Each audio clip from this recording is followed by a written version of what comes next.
101 वा जनसेवकाचा जनसंवाद. गेल्या 10 महिन्यांपासून प्रोत्साहन भत्त्यापासून वंचित असलेल्या डॉक्टरांना न्याय मिळवून देण्यासाठी सातत्याने पाठपुरावा केला आणि अखेर आवश्यक निधी मंजूर झाला आहे. पुढील 2 दिवसात डॉक्टरांच्या खात्यात हा प्रोत्साहन भत्ता जमा होणार असल्याची माहिती आज जनसेवकाचा जनसंवादाच्या 101व्या कार्यक्रमात डॉक्टरांनी माध्यमांसमोर दिली.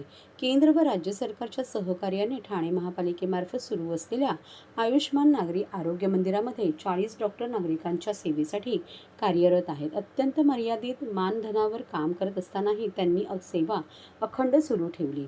त्यांच्या या सेवेला न्याय मिळावा यासाठी महापालिका आणि राज्यस्तरावर सातत्याने पाठपुरावा केला जातो. खोपट येथील भाजप कार्यालयात आयोजित 101व्या जनसेवकाचा जनसंवाद कार्यक्रमात अनेक नागरिकांनी उपस्थित राहून विविध प्रश्नांबाबत निवेदने सादर केली. यावेळी ठाणे महापालिकेच्या मलनिस्सारण केंद्रावरही कर्मचाऱ्यांनीही गंभीर समस्या मांडल्या.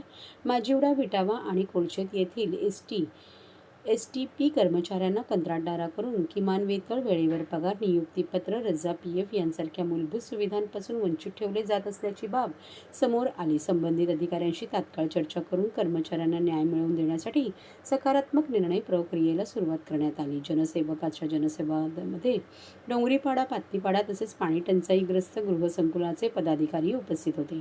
पाणी टंचाईमुळे लोढा अमारासारख्या गृहसंकुलाला केवळ टँकरसाठी वर्षाकाठी तब्बल 85 लाख रुपये खर्च करावे लागत आहे. अनेक गृहसंकुलांची परिस्थिती याहून वेगळी नाही.